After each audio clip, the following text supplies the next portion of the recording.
नमस्कार दोस्तों, जय महाराष्ट्र। जागो इंडिया जागो में आपका फिर से एक बार हार्दिक स्वागत है। दोस्तों, नेट के प्रॉब्लम की वजह से वीडियोस में डाल नहीं पाया। एक वीडियो जो मैंने बनाया था वो 4 दिन में अपलोड हुई, वो भी मुंबई आने के बाद। तो इसके लिए थोड़ा देरी हुई। कुछ बातें थी जो समझनी थी और कुछ बातें तो बतानी थी। पहले तो दोस्तों मैं आप लोगों से एक रिक्वेस्ट करूंगा कि हमारा जो एक व्हाट्सएप ग्रुप है जागो इंडिया जागो,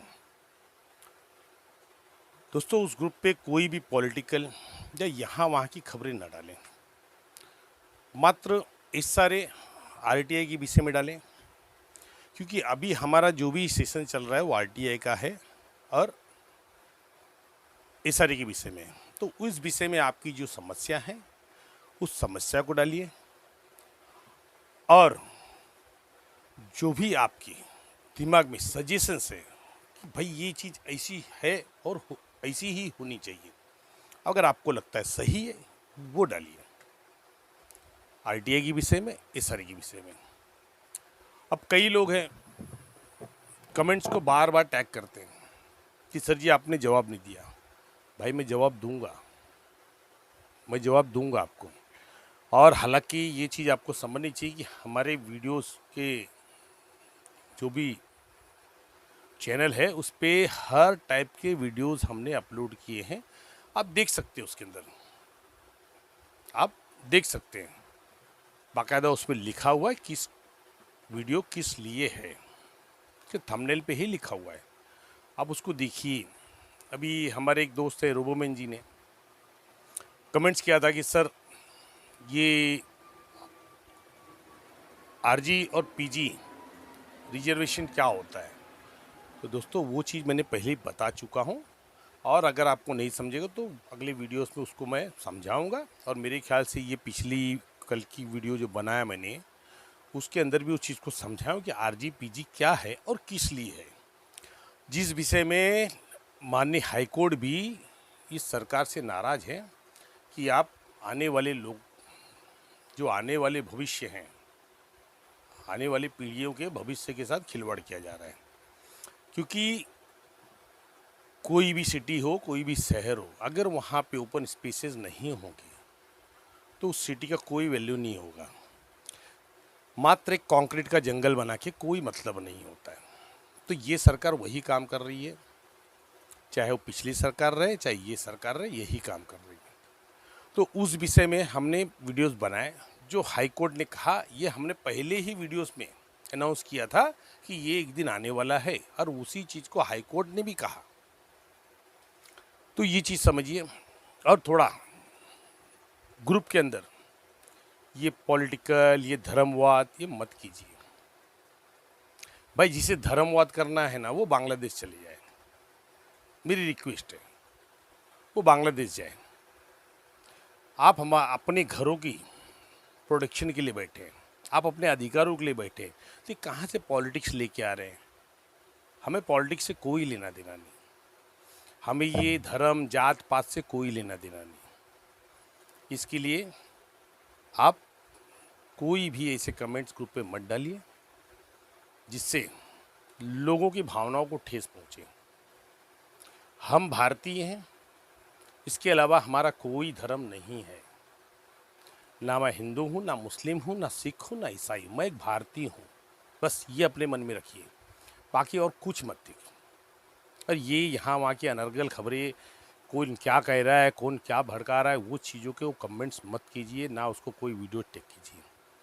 तो दोस्तों यही मुझे कहना है।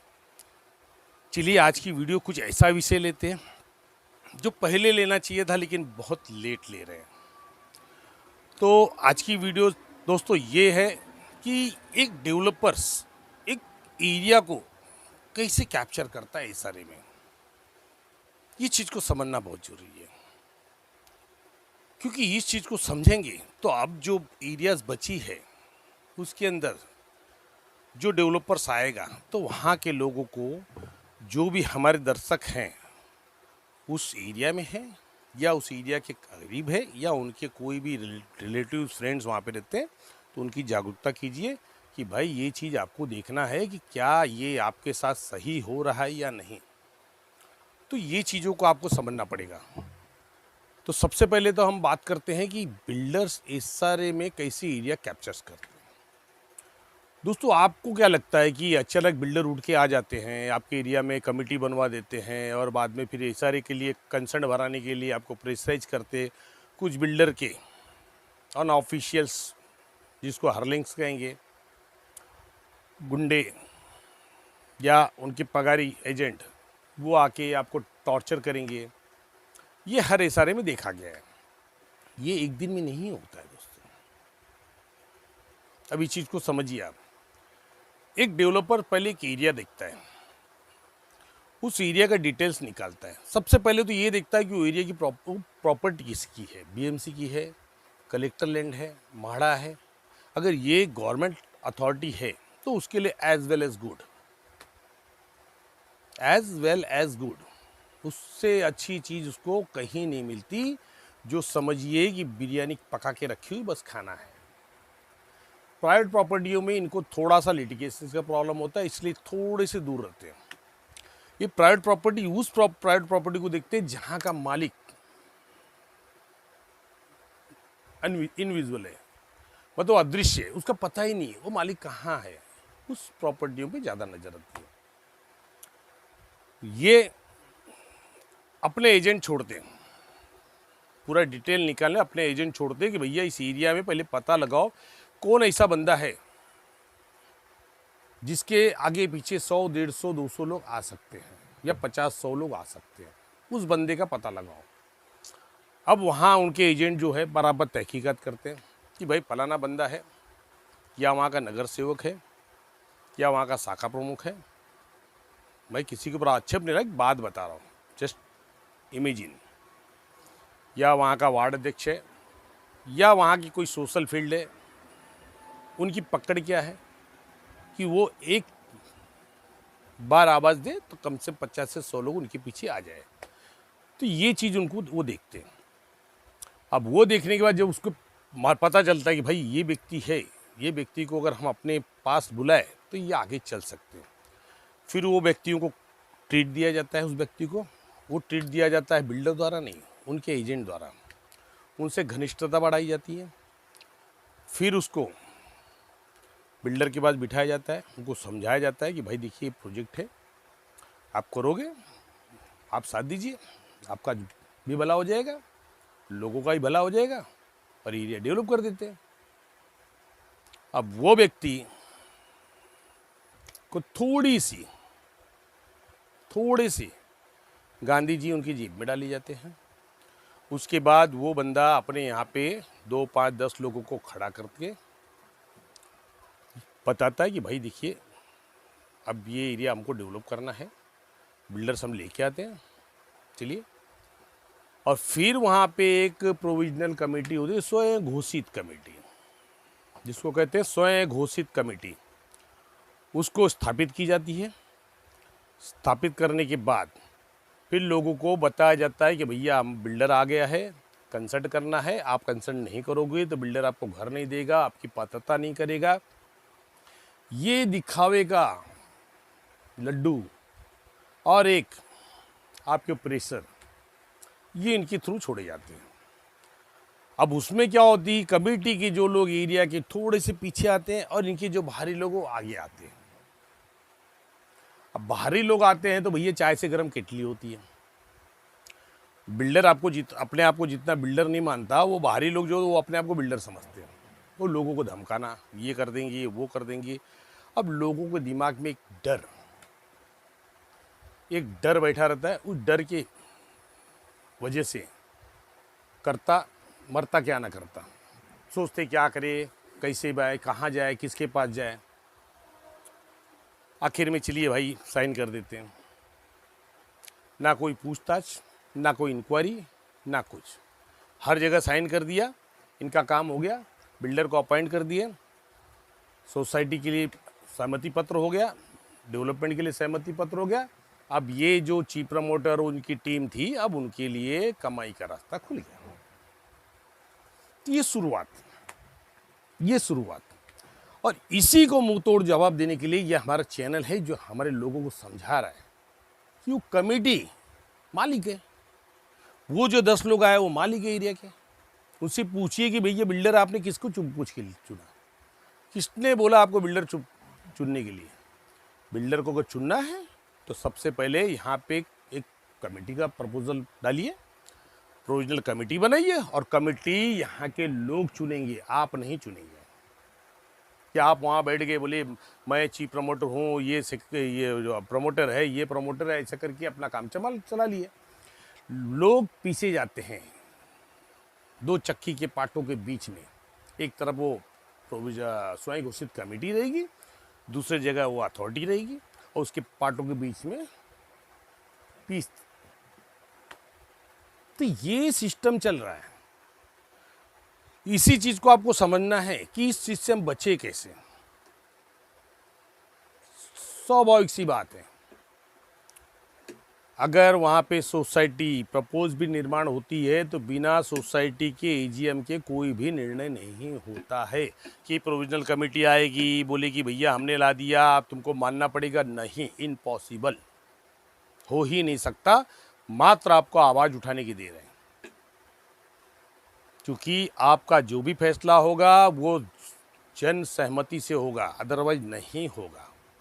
क्योंकि आपने वहाँ पे एक सोसाइटी, एक समिति का निर्माण किया है, उससे प्रबंधक समिति कुछ नहीं कर सकती। प्रबंधक समिति का काम है कि वहाँ पे लोगों ने आपके ऊपर एक कर्तव्य सौंपा है, उस कर्तव्य को निर्वहन करना आपकी जिम्मेदारी है, उससे ज़्यादा कुछ नहीं है। आप कोई भी डिसीजन नहीं ले सकते, चाहे वो सोसाइटी आपकी प्रपोज्ड हो या रजिस्टर्ड हो। इस चीज़ को आप समझ के चलिए। देखिए, प्रपोज सोसाइटी के अंदर मैंने बताया, प्रपोज सोसाइटी में अगर वहाँ के जो प्रमोटर्स हैं या चीफ प्रमोटर्स हैं वो आपको तकलीफ देते, आप मेजोरिटी बनाइए, जैसे को तैसा पलट दीजिए। दूसरी कमेटी है, हमारे चैनल के माध्यम से अभी तक कम से कम 4 से 5 कमेटियाँ चेंज हो गई है, क्योंकि लोगों में जागरूकता आई, लोगों ने अपनी कमेटी बनाई। प्रॉब्लम वो नहीं है कि हम जंग लड़ने जा रहे हैं, प्रॉब्लम वो नहीं है कि हमारा किसी से द्वेष है, प्रॉब्लम वो नहीं है कि हम यहाँ कंपटीशन में खड़े हैं। प्रॉब्लम ये है कि हमारा अधिकार क्या, हमारा संवैधानिक अधिकार क्या। आज रजिस्टर्ड सोसाइटी होने दीजिए, प्रपोज सोसाइटी होने दीजिए, बस तानाशाही। कुछ सोसाइटी अच्छी है, मैं ये सबके लिए बात नहीं करूँगा, मैंने और भी बहुत सारी सोसाइटियाँ हैं जो लोगों के लिए काम करती है। मुझे भी फ़ोन आते हैं, उनको चीफ प्रमोटर जो चेयरमैन है और चीफ प्रमोटर तक का फ़ोन मुझे आता है कि सर क्या करना आगे बताइए, हम लोगों के लिए काम करेंगे। तो ऐसे लोग भी हैं और मैं उन लोगों से रिक्वेस्ट करता हूँ, आपको जो भी जरूरत पड़ेगी, जो भी गाइडेंस पड़ेगा मैं दूँगा, मैं आपको मार्गदर्शन करूँगा, लेकिन लोगों के द्वारा, लोगों के लिए, लोगों से। क्योंकि लोग अगर रहेंगे तो आपकी कमेटी सदैव बनी रहेगी। ये स्वयं घोषित कमेटियां अपने घमंड में और गांधी जी के से लुभा के, उनके मोह में पड़ के ये अपने लोगों से ही गलत करते हैं। ऐसा एक वाकया नहीं है दोस्तों। शायद आप मेरी वीडियोस देख रहे हैं तो आपको भी लगता होगा कि हमारे यहाँ भी यही चल रहा है। यही होता ही है। कुछ लोग हैं जो लोगों की सोचते हैं, लेकिन अगर आपकी सोसाइटी प्रपोज्ड है तो आप वहाँ पे मेजॉरिटी जनमत होना चाहिए आपके पास। आप 51 जनमत खड़ा कीजिए और कमेटी को बदली कर दीजिए। आपको किसी की परमिशन लेने की जरूरत नहीं है, क्योंकि प्रपोज सोसाइटी पे कोई कानून बंधन कारक नहीं है। जब उनके लिए नहीं तो आपके लिए भी नहीं। चलिए, क्या करेंगी सामने वाली कमेटी, जो पूर्व पहली कमेटी है वो कोर्ट में जाएगी, यहाँ जाएगी, कुछ नहीं होगा। जहाँ जनमत है वहीं न्याय है। जी जानते हैं। तो दोस्तों अब ये चीज़ यहाँ पे आई। अब इसके बाद यहाँ पे शुरुआत होती है सर्वे की, एनेक्शल 2 की। अब एनेक्शल 2 में ये स्वयं घोषित कमेटियाँ हैं, क्या करते हैं, अपने लोगों की पात्रता, इनको लालच का लड्डू कैसे दिया जाता है। अब इसमें चीफ प्रमोटर हैं, उसने बताया भाई देखिए हमारा घर है, ये हमारा इसका है, हमारा उसका है, सब घर पात्र, भले डॉक्यूमेंट हो चाहे ना हो। ये मैं ऐसी नहीं बता रहा हूँ, एविडेंस है हमारे पास। मैंने आपको बताया एविडेंस की भरमार है मेरे पास, मैं ऐसी नहीं बोलता हूँ। अब उसके अंदर जो कमेटी मेंबर्स हैं उनको दिखावे का लड्डू, भैया चल तुम्हारा 2 रूम कर दिया, तुम्हारे नाम पे कर दिया, लड़के के नाम पे, या भाई के नाम पे कर दिया, बहन के नाम पे कर दिया। अब ये जो कमेटी के लोग हैं, अब ये बंदे, अब वहाँ पे अगर ये चाह के भी विरोध प्रकट करें तो उनको कहा जाता भाई देख तेरा एक गायब हो जाएगा, प्रॉब्लम में आ जाएगा, तूने गलत डॉक्यूमेंट डाला है, तो शांति से बैठ। अब ये भाई क्या करेंगे, मरता क्या ना करता, चांद बढ़ जाते, कुछ नहीं का आवाज़ नहीं। मुझे बताइए क्या कारण ऐसा होता है कि 150-200 लोगों की सोसाइटियाँ या 500 लोगों की सोसाइटियाँ या 1000-2000 की सोसाइटियों में प्रबंधक समिति 9 से लेके 20, 25, 35 लोगों की होती है, लेकिन ये 35 लोग क्यों राज करते हैं? इतने बड़े गुंडे हो जाते लोग, इतने बड़े गुंडे हो जाते लोग कि इतने सारे लोग उनसे डरने लगते हैं। कारण ये कि प्रबंधक समिति में बैठा एक व्यक्ति विरोध नहीं करता है। वो आपसे मिलेगा, आपको कहेगा भाई वो गलत कर रहा है, ये कर रहा है, लेकिन चुप के। और वहां भी आपको बोलेगा भाई देखो मैं आपसे मिल रहा हूं, किसी को बताना नहीं तो वो लोग डांटते हैं, किसी से मिलने का नहीं। ये चीजें तक हमने देखा, शायद आपके यहां भी होता होगा। मात्र लोगों को मूर्ख बनाने का खेल खेला जाता है, मात्र मूर्ख बनाने का खेल खेला जाता है। ये पहली सोसाइटी है, इस सारे में नियम लाना चाहिए। जब तक सोसाइटी रजिस्टर्ड नहीं हो तब तक इनको एलॉय नहीं दी जाए। ये नियम मैंडेटरी करना चाहिए, या ये जो नियम उनके लिए बनाया गया है, या नियम जो बनाया गया है उस नियम के आधार पे, सर्कुलर 55 के आधार पे इनको एलओआई में मिलने के बाद जब तक सोसाइटी रजिस्टर्ड नहीं होता इनको फर्दर अप्रूवल होना ही नहीं चाहिए। ये बंधन कारक करना चाहिए। देखिए अपने आप सुधर जाएंगे सब, क्योंकि बिल्डर नहीं चाहता कि सोसाइटी रजिस्टर्ड हो। आज मुंबई में कई ऐसी सोसाइटियां हैं जो रजिस्टर्ड नहीं है, फिर भी अलॉटमेंट हो गया, जबकि रूल्स है कि जब तक सोसाइटी रजिस्टर्ड नहीं होगा अलॉटमेंट नहीं होगा। फिर भी भाई अधिकारियों को क्या है, गांधी जी घर पे आए, बिल्डर के लिए तोहफा चला जाता है। तो ये जो चीज़ें चल रही है, इसी चीज़ को आपको समझना है कि हर चीज़ में आपको नज़र रखनी है, हर चीज़ पे आपको आरटीआई से लेके कंप्लेंट से लेके आपको पुटअप करना है। देखिए डर क्या होता है, बिल्डर व्यापार करने आए, यहाँ पे गुंडागर्दी करने नहीं आया। उसको मालूम है यहाँ पे कुछ भी हुआ एसआरए के अंदर उसका प्रपोजल छीन जाएगा। ध्यान रखिए आप, पहले एक व्यक्ति के पीछे भी अगर कुछ हुआ उसका पूरा प्रपोजल छीन जाएगा, बर्बाद हो जाएगा, वो जेल जाएगा अलग। तो बिल्डर कभी नहीं चाहेगा ये कांड मैं करूं। बिल्डर के 3 फंडे, पहला डराना, नहीं डरे तो भाई खरीदने की कोशिश, नहीं बिके तो बदनाम करना। ये बदनाम करने वाला फंडा थोड़ा सा उनके लिए बेनिफिट निकलता है, क्योंकि बदनामी आपके लोग ही करते हैं। हमारे प्रोजेक्ट में भी शुरुआत से मुझे बदनाम करते आए, मैं भी सहते आया, चल ठीक है। बहुत लोगों ने बहुत सारी बातें कही, मुझे कोई फर्क नहीं पड़ता है, क्योंकि मैं जानता हूँ बिल्डर की चोचले। आखिर में क्या हुआ, बिल्डर थक हार के आया, प्रदीप जी प्रोजेक्ट करना है, नबाड़े दीजिए। अब धीरे धीरे निकल रहे हैं। और ये भी बताऊं दोस्तों, शायद मुंबई में रिकॉर्ड किया होगा, ये हमारे प्रोजेक्ट में रिकॉर्ड किया होगा, जो इतने भाड़े एक साथ आ रहे, किसी का 13 लाख, किसी का 15 लाख, किसी का 9 लाख, किसी का 7 लाख, पूरे भाड़े। चाहे हो सकते उसके अंदर थोड़े कम ज़्यादा हो, वो बाद में देखा जाएगा, लेकिन इतने भाड़े आज तक एसआरए में किसी बिल्डर ने दिया है तो आप मुझे कमेंट करके बताइए। अब एक हमारे मित्र हैं, उनका तो 44 लाख में से 29 लाख वन टाइम में आया है। क्या आपके बिल्डर ने दिए? क्या मुंबई में किसी बिल्डर ने एक साथ इतना भाड़ा दिया है? ये हमने किया, हमारी लगन से। ये मुझे घमंड नहीं है, ये मैं आपको बताना चाहता हूँ कि अगर आप लगन से लगे रहोगे होगा। डर निकाल दीजिए ना, डर के आगे तो जीत है। अगर वो भी आपको समझ में नहीं आता था, माउंटेन ड्यू पीजिए, एडवर्टाइज तो देखते होंगे, डर के आगे जीत है। दोस्तों मैं मजाक की बातें नहीं कर रहा हूँ, हकीकत बात कर रहा हूँ। डर दिल से निकाल दिए, लोग आपसे डरेंगे। सिर्फ जानकारी, आपको वहाँ पे हथियार लेके नहीं दौड़ना है, आपको कलम लेके दौड़ना है।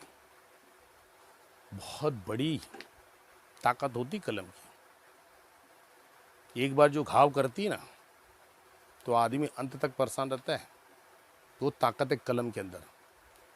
पर मैंने तो अपनी लाइफ में, शायद मुझे 30 साल हो गए, मैं कलम के अलावा बात ही नहीं करता।